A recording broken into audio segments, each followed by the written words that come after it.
Edward Miller had lived most of his life in cities that never slept, where the constant hum of traffic and the pressure of deadlines consumed his days. But since his retirement from architecture 3 years ago, he had grown accustomed to the deliberate quiet of the mountains. The cabin he owned deep in the Colorado woods was more than a simple weekend retreat. It was a place layered with memory and meaning, a refuge where he could escape the relentless pull of urban noise and obligations. The structure itself had been designed decades earlier by his own hand when he was still an ambitious young architect trying to prove himself.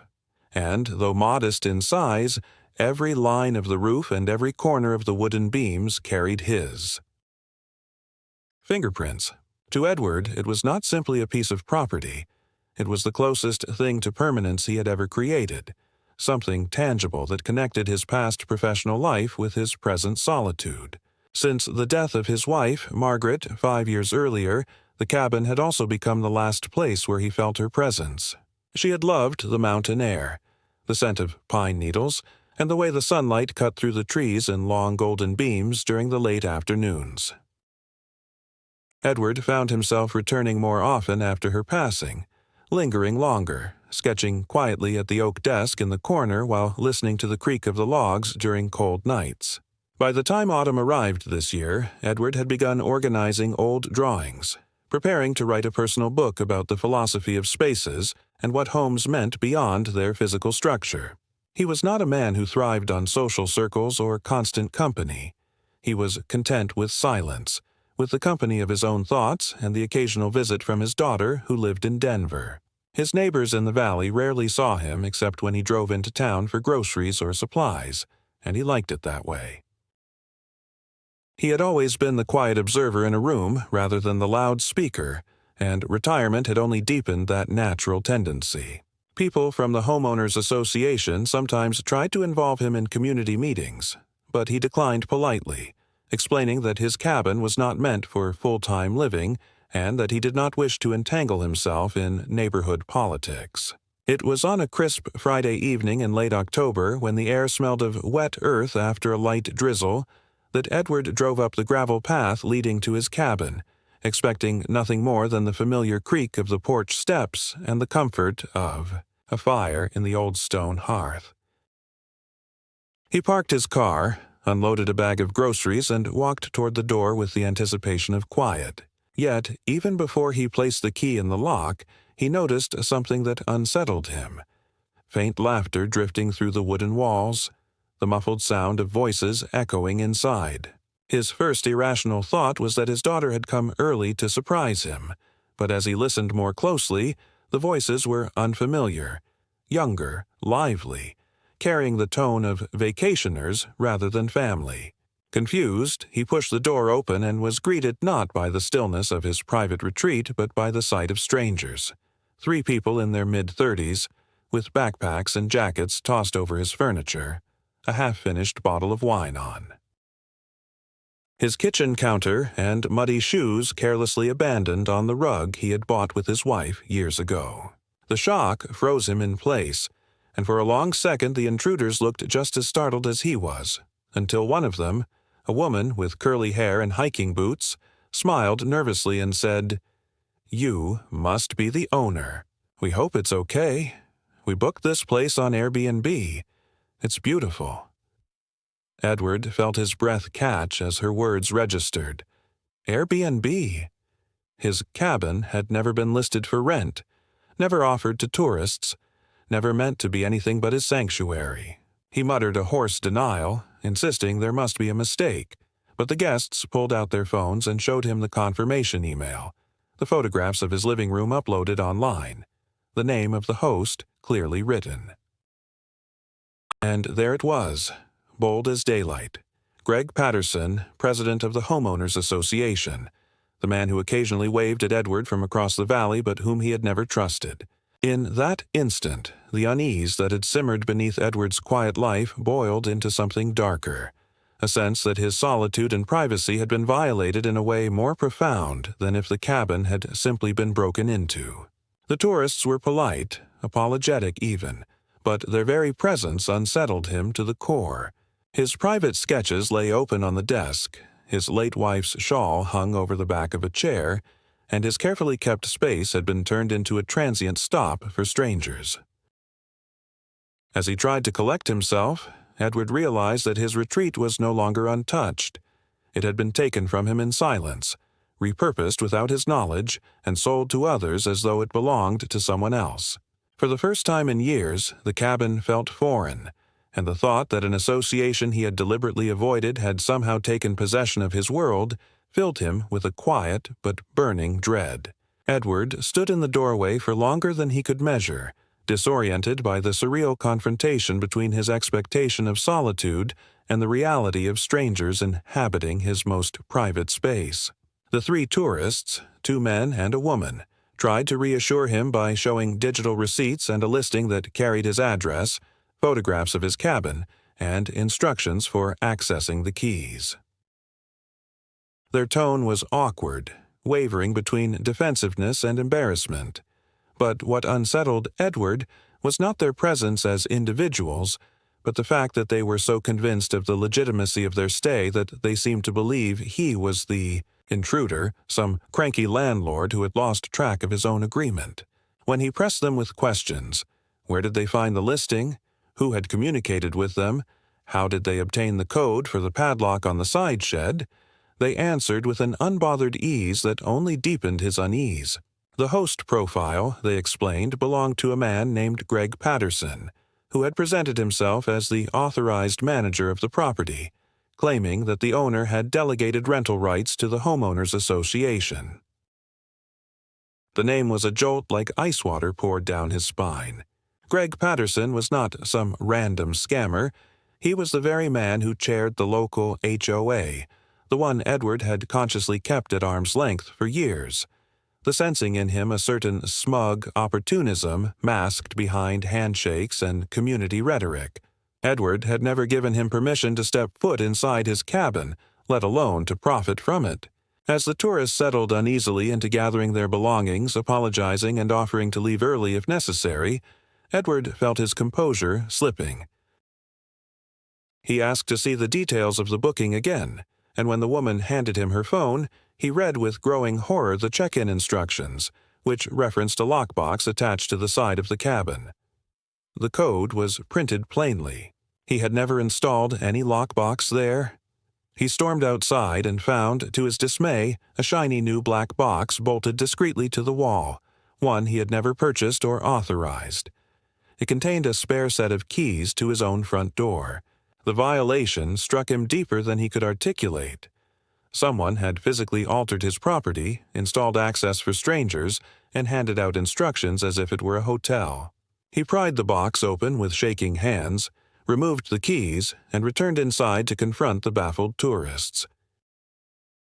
They repeated their apologies, clearly worried they had stumbled into a dispute bigger than themselves, and offered to leave immediately. But Edward could hardly hear them.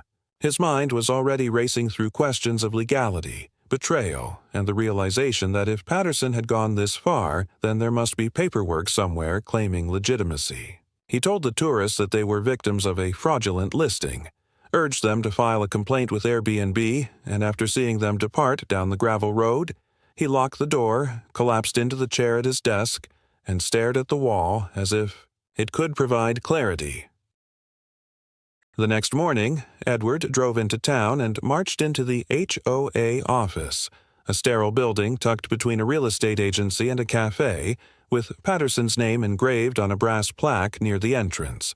He demanded an immediate meeting. The receptionist, reluctant at first, relayed his presence, and within minutes Greg himself emerged, wearing his usual polished smile that struck Edward as more performative than genuine. He invited Edward into a conference room, gesturing at the leather chairs as though they were equals in a professional negotiation. Edward wasted no time, slamming the printed booking confirmation onto the table and pointing at his own address. "You've been renting out my cabin, without my consent, without my knowledge. Do you have any explanation for this?" Greg barely glanced at the paper before leaning back with a practiced air of patience. "Edward, you've misunderstood. Your cabin has been part of the community rental program for some time now. It's a standard arrangement, fully compliant with our association bylaws. The revenue helps cover maintenance and infrastructure costs for the entire neighborhood. You should have received the documents 2 years ago, when the board voted to include underutilized properties in the program. Edward's voice shook with incredulity. Underutilized? That is my home, not some vacant lot. I never signed any agreement, never gave you permission, never approved of tourists parading through my living room. Greg raised his eyebrows with mock sympathy, then slid a folder across the table. Inside lay a photocopied document titled Community Rental Participation Agreement, with Edward's name typed neatly at the top and a signature scrawled at the bottom. Edward stared at it, the lines resembling his handwriting, but not his. His stomach clenched as he realized this was not a casual misunderstanding. It was a calculated forgery. You see, Greg continued smoothly, the paperwork is all in order. You agreed, formally, to delegate management rights to the association. If you've simply forgotten, I don't blame you. Things slip through the cracks sometimes. You've been through a lot these past years. The board has acted in good faith, and the program has already brought in considerable benefits to the community. The implication was as sharp as a knife. Not only was Greg dismissing Edward's protest, he was suggesting that his grief and age had made him unreliable, an old man too absent-minded to recall his own commitments. Edward felt the room closing in, the air heavy with the suffocating certainty that Patterson believed himself untouchable. He pushed the folder back across the table with a force that rattled the water glasses. That is not my signature, and I will not allow you to exploit my property for profit. This ends now. Greg's smile never faltered, but his eyes hardened. If you wish to contest the matter, Edward, you're welcome to pursue legal channels. But understand this. The association operates under state law, and our actions are fully documented. You may find that your accusations hold little weight in court. In the meantime, the program continues. Guests are already booked for the next 3 weekends. It would be unwise to interfere. The casual audacity of the threat stunned Edward, not because of its brazenness, but because of how routine it sounded, as though Patterson had delivered the same line to others before him. He left the office with his pulse pounding, gripping the forged agreement like a weapon and feeling both powerless and determined at once. His cabin was not merely being borrowed, it was being transformed into a commodity without his consent, and the man orchestrating it stood shielded behind bureaucracy and falsified signatures. What began as an unsettling discovery of strangers in his home had now crystallized into something far more dangerous, a direct assault on his ownership, his memory, and the one sanctuary left to him. The catalyst had been lit, and Edward knew with an almost chilling clarity that his fight with the association would not be settled with polite requests or neighborly conversations. It was war, disguised in paperwork. Edward left the HOA office with his head swimming and his grip on the forged agreement so tight the paper crumpled beneath his fingers, but no amount of force could erase the handwriting that mocked him, strokes of ink that looked enough like his own to pass as authentic. He drove back up the winding road toward his cabin, every turn of the steering wheel accompanied by a gnawing mix of rage and disbelief. The mountains that had always steadied him now seemed to press in claustrophobically, their shadows looming like the weight of the association itself. The moment he pulled into the gravel driveway and stepped out, he noticed fresh tire tracks across the dirt, marks that had not been there when he arrived the previous evening. His heart sank with the realization that others had been at the property while he was gone, as if Patterson wanted to remind him that he was no longer in control. He rushed to the porch, unlocked the door, and found the smell of perfume lingering faintly in the air, the cushions on his sofa misaligned, and a folded brochure advertising hiking tours left on the dining table. The violation deepened, not because of the objects themselves, but because they underscored the truth. His home was not his anymore, at least not in practice. Strangers were moving through his rooms as casually as guests at a hotel, and all of it was sanctioned by the man who was supposed to protect neighborhood order. He tried calling the sheriff's office, but the deputy who answered sounded uncomfortable as soon as Edward mentioned the homeowners association. The response was infuriatingly vague. They suggested it was a civil matter, that he would need to resolve disputes about contracts and property rights through attorneys, not law enforcement. Edward pressed, explaining that the documents had been forged, that unauthorized entry had been facilitated by someone who was not even on his deed, but the deputy only repeated that unless there was evidence of forced entry or theft, their hands were tied. The call ended with Edward staring at his phone in disbelief, realizing that even the authorities seemed reluctant to challenge the association. Determined not to be dismissed as a forgetful old man, Edward drove into town to consult with a property lawyer. The attorney, a sharp young woman named Claire Harper, listened attentively as he explained the situation, flipping through the papers he brought, her brow furrowing deeper with each page. She confirmed what Edward already feared. The forged agreement bore enough resemblance to his signature that contesting it would require an expensive handwriting analysis and possibly a drawn-out court battle. Worse, the HOA bylaws contained dense clauses that granted the board sweeping authority to manage underutilized properties for the benefit of the community. Language so vague it could be twisted into justification for almost anything. Claire explained that Patterson had likely relied on this gray area, pairing it with falsified documents to create the illusion of consent. The association's legal team would argue that Edward had willingly entered the program, and without immediate hard evidence to the contrary, the court would hesitate to interfere. Edward's frustration grew as Claire laid out the obstacles. She did not dismiss his case, but she warned him that it would be a difficult and costly fight, one that could drag on for months or even years. He left her office more determined but also more aware of the scale of what he faced. This was not a petty squabble with a neighbor. It was a coordinated appropriation of property cloaked in bureaucratic legitimacy. That night, unable to sleep, Edward sat at his desk in the cabin and pored over his late wife's old files, searching for anything, receipts, letters, deeds, that might contradict the association's narrative. Hours passed with nothing but fading ink and yellowing paper until he stumbled upon a small envelope addressed to Margaret from years earlier, a notice acknowledging their decision not to participate in the HOA's optional rental program at the time. It had first been proposed. Though dated and seemingly minor, it offered a thread of proof that he had never intended to delegate authority to the board. The following morning, Edward confronted Patterson again, this time armed with the letter. But Patterson only smirked, dismissing the document as outdated and irrelevant, claiming the bylaws had since been amended.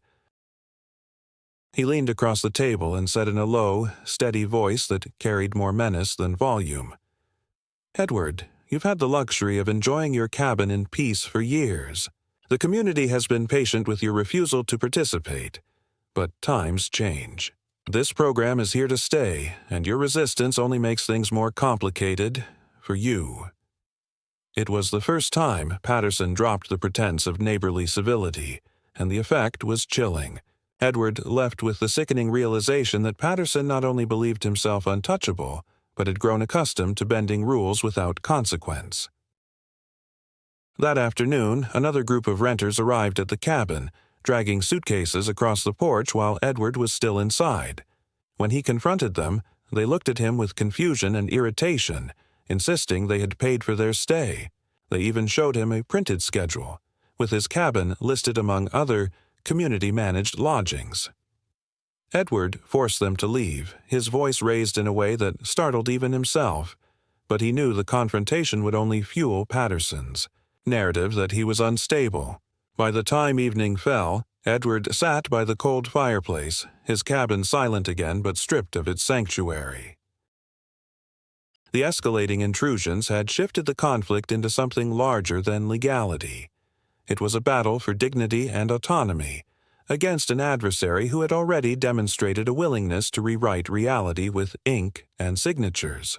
The first escalation had arrived not in shouts or violence, but in paperwork, tire tracks, and strangers' voices echoing through walls that once held only his own.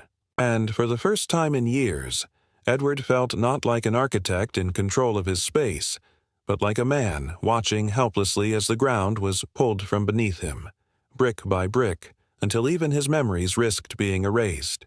Edward had spent the past week oscillating between rage, disbelief, and an exhausting determination to untangle the knot Patterson had tied around his life, and by the time the following Monday arrived, he understood that he could not rely on law. Enforcement, nor on polite confrontation, nor on the assumption that reason would eventually prevail. He began waking before dawn, sorting through piles of documents that had accumulated over the years: tax statements, insurance policies, old letters, architectural sketches from when he first built the cabin, and receipts from contractors.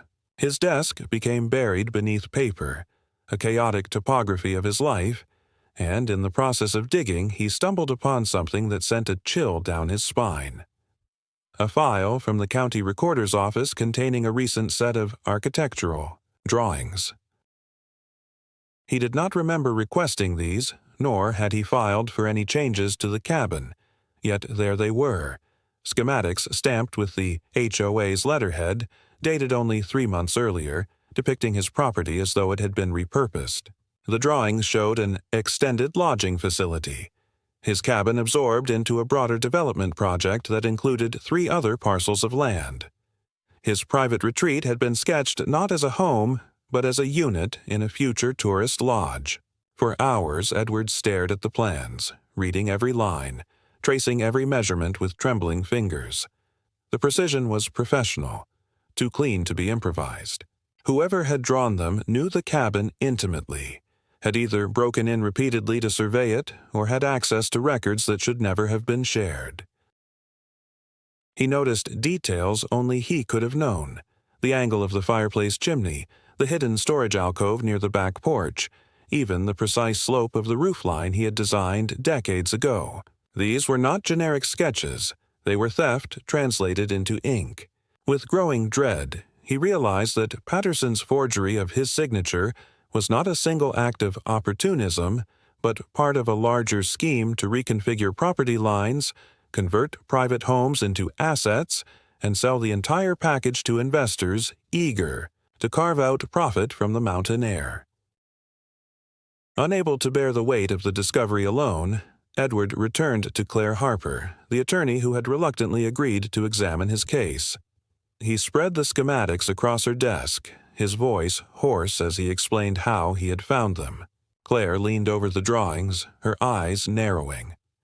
"This goes beyond unauthorized rentals," she said quietly.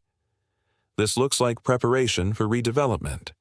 If they filed these at the county level, they're laying groundwork for rezoning.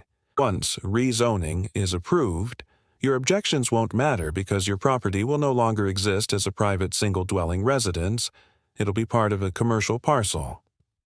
Edward felt his chest tighten, his breath shallow as though the walls themselves were closing in. Claire continued, "If we can prove these plans were filed without your consent, that's powerful evidence. But you need to understand the stakes. Patterson is not acting alone. He has a board, perhaps investors behind him, maybe even county officials turning a blind eye.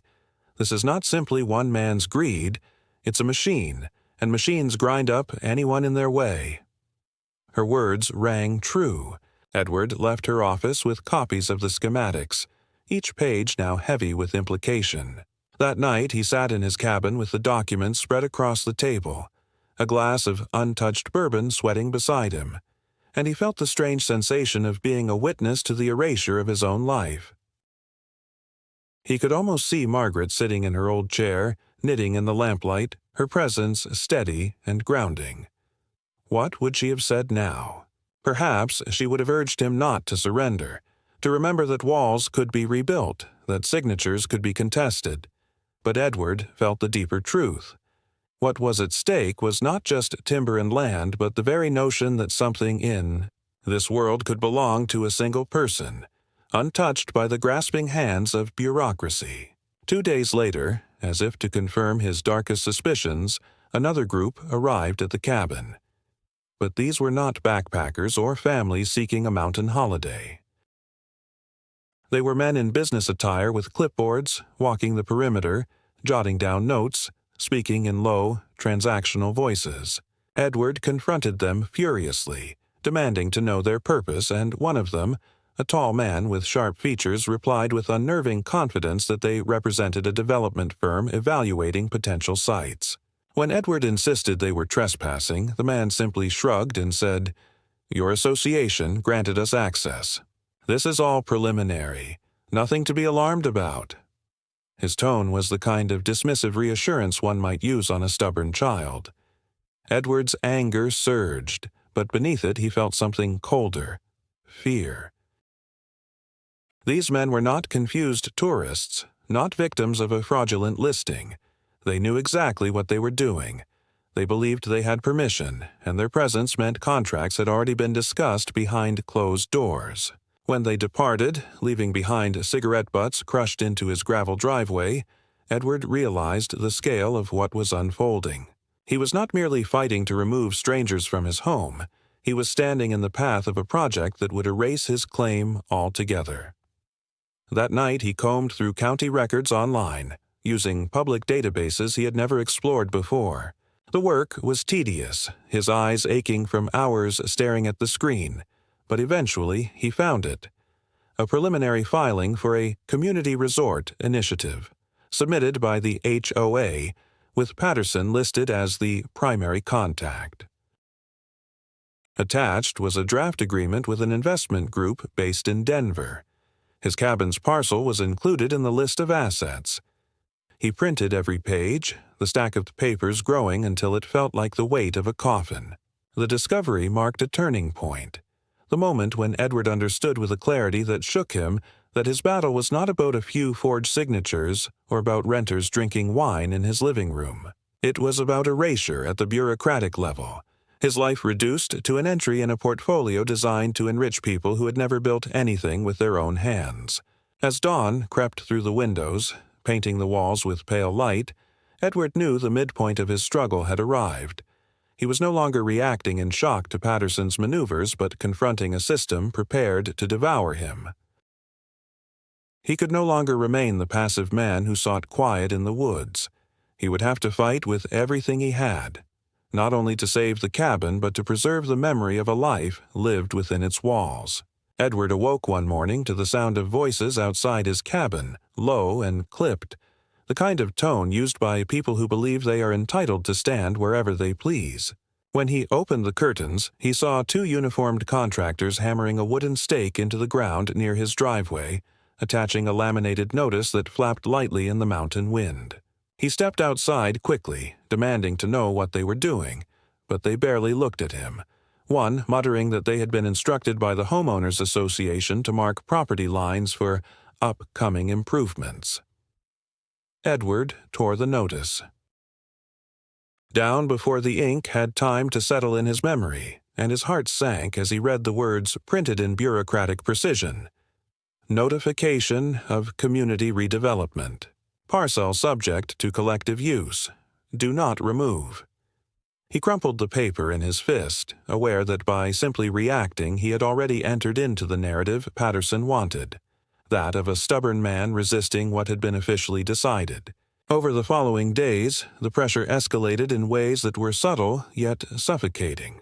Bills arrived in his mailbox, not the ordinary dues he had once paid without much thought, but inflated charges for maintenance services allegedly required by the rental program. They listed fees for cleaning, trash removal, and even emergency plumbing repair, supposedly performed after a group of tourists had clogged the kitchen sink. The charges totaled more than $2,000, and each page carried a warning that failure to pay would result in penalties and potential liens. Edward felt a bitter irony twist inside him. They were billing him for the damage caused by people he had never invited, people the HOA had allowed into his home against his will. The absurdity might have been laughable if not for the very real threat hidden in the language. Unpaid dues, no matter how fraudulent, could become the weapon that stripped him of ownership. Claire Harper confirmed his fears when he brought her the bills. She explained that once liens were filed, the association had the legal authority to move toward foreclosure, regardless of whether the charges were valid. Contesting them would require formal litigation, which could drag on for months while Patterson continued collecting rent and building his case. Edward listened with clenched fists, realizing the strategy was designed not to win on merit but to exhaust him, to drown him in paperwork, legal fees, and time. Patterson was tightening a financial noose, pulling each knot tighter with the quiet confidence of someone who had played this game before. The social isolation soon followed. Neighbors who once nodded politely at Edward began to look away when he passed them in town. Some avoided his eye altogether, while others offered vague comments that stung more than outright hostility. "I heard you're trying to shut down the rental program," one woman said, her voice laced with disappointment. "It's been good for the community, bringing in revenue. You're really going to stand in the way of everyone else's progress?"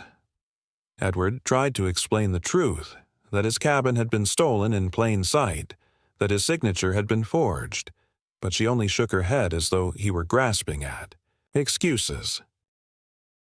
Patterson's narrative was spreading, painting him as the selfish holdout, the eccentric widower who wanted to cling to his dusty memories at the expense of his neighbor's prosperity. The realization that he was being socially dismantled, his reputation twisted into a caricature, gnawed at him more painfully than the fraudulent bills. The most frightening escalation came late one evening when Edward returned from a trip to town and noticed lights on in his cabin before he had even reached the porch. His pulse surged, and when he pushed the door open he found 3 young men lounging on his furniture, their laughter echoing off the walls. They were not tourists with hiking boots and backpacks, but rowdy tenants treating the space like a party rental. Beer bottles littered the table. Cigarette smoke curled toward the ceiling, and one of them had scrawled initials into the wooden arm of a chair Margaret had once loved. Edward's anger erupted, his voice thundering as he ordered them to leave. But instead of apologizing, they waved a phone at him, showing another digital receipt and sneering that they had every right to be there. When he threatened to call the sheriff, one laughed and muttered, "Go ahead, old man, they'll just tell you it's civil." "We already paid." The truth of the statement, the knowledge that law enforcement would once again dismiss him, left Edward trembling with impotent fury. When they finally stumbled out into the night, leaving behind the acrid smell of smoke and the sticky residue of spilled beer, Edward locked the door and collapsed into a chair, his chest tight with rage and despair. His sanctuary was no longer just under siege. It had been openly defiled. He realized then that Patterson's strategy was not merely financial or legal, but psychological. By flooding the cabin with strangers, by reducing his home to a revolving door of careless occupants, he was breaking down Edward's will to fight. A man who cannot rest in his own bed, who finds his private possessions handled by strangers, is easier to corner, easier to convince that surrender is preferable to resistance. The second escalation was not a single event but a tightening spiral. Fraudulent debts, social ostracism, intrusions disguised as rentals, and the looming shadow of foreclosure. Each step was calculated to erode Edward's stability, to make him doubt his strength, and to pave the way for the association's final seizure of his property.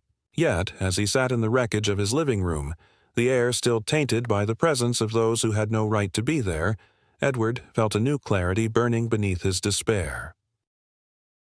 Patterson had mistaken him for a man who would fold quietly under pressure, but Edward was an architect, a builder, someone who had spent a lifetime resisting the chaos of collapse. The cabin was his creation, his wife's memory, his last anchor, and if the association wanted to strip it from him, they would have to do more than scatter beer bottles across his floor. They would have to destroy him completely, and he was not yet ready to let them. The day of the hearing arrived with a brittle chill in the air. The kind of morning where frost clung to the edges of the courthouse windows and every sound seemed amplified against the silence of waiting. Edward walked through the heavy doors with the weight of months pressing on his shoulders, his briefcase clutched in one hand, the other steadying him against the rail as though the cold marble itself might betray him. He had slept little the night before, pacing his cabin, rehearsing in his head every word he might say, every detail he had gathered, copies of forged agreements, invoices for fabricated repairs, the architectural plans that reimagined his home as a lodging unit in a development scheme. Claire Harper walked beside him, calm and focused, a steady presence who spoke little but radiated the assurance of someone who knew the stakes and was prepared to fight to the last word. Inside the courtroom, Patterson sat at the opposing table, his tailored suit pressed to perfection, his face arranged in the same confident smile Edward had come to hate. Behind him sat two members of the HOA board, their expressions stiff, as though the very act of showing doubt would unravel the authority they depended on. For the first time, Edward saw them not as neighbors but as collaborators in a system designed to grind him down.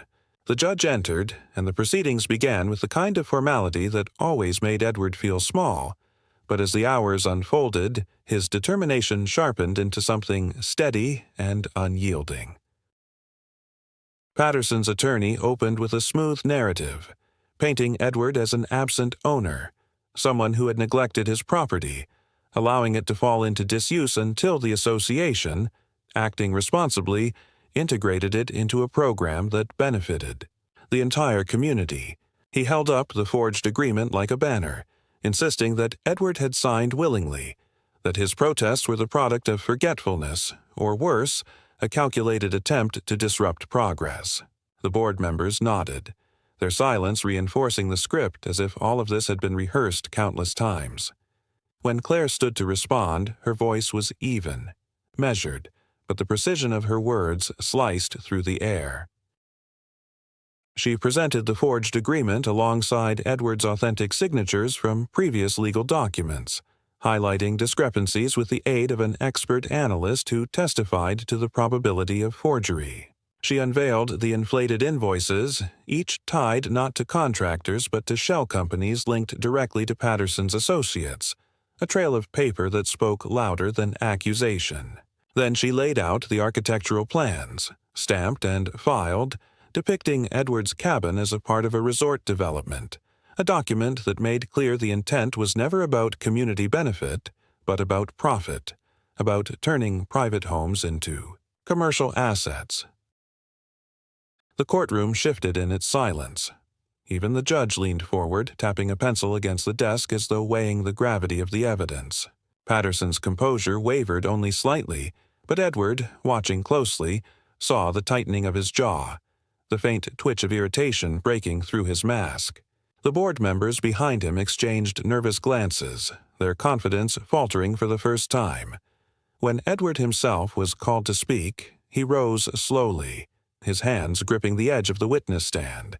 His voice was unsteady at first, but as he described returning to his cabin and finding strangers inhabiting it, as he recounted the shock of seeing his wife's shawl thrown across a sofa surrounded by empty wine bottles, the trembling gave way to conviction.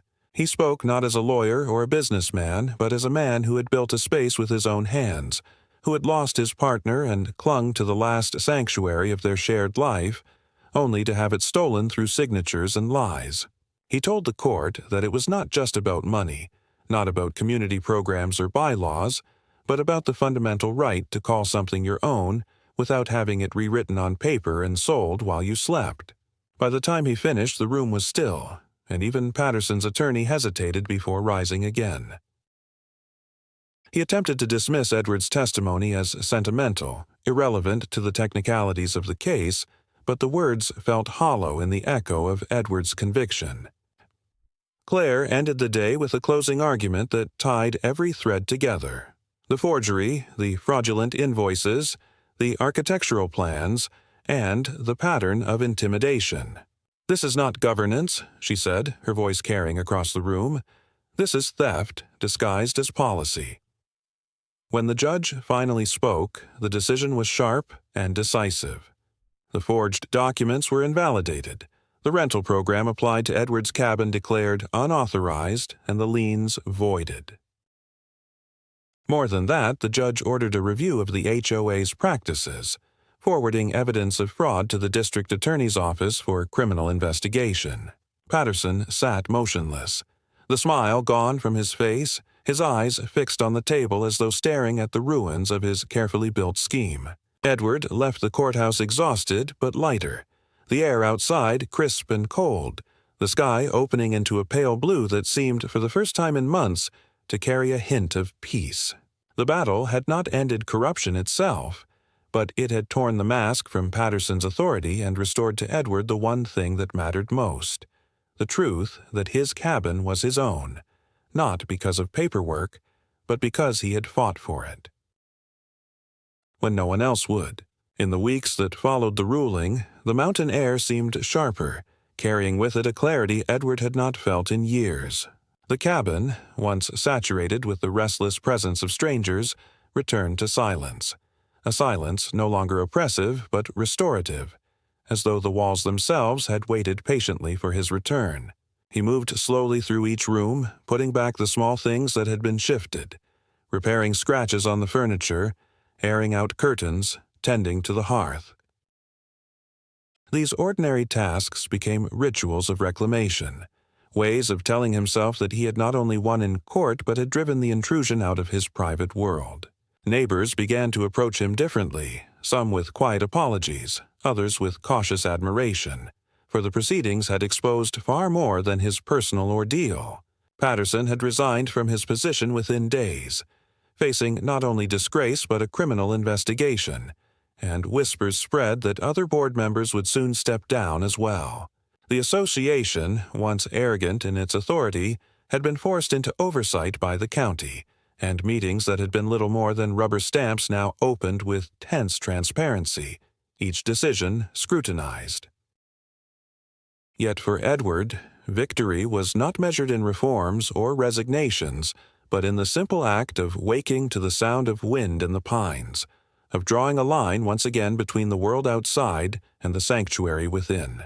He knew the scars of the battle would remain, the forged papers, the lies told about him, the way even law enforcement had looked past him, but he also knew that he had not surrendered, that he had carried the weight of his solitude with dignity. On quiet evenings he returned to his writing, sketching not only the philosophy of space but the fragility of ownership, how easily a home could be stolen not by fire or storm, but by the quiet aggression of signatures and bureaucracy. His cabin had survived, and so had he, and in that survival was a quiet lesson that he hoped others would one day read.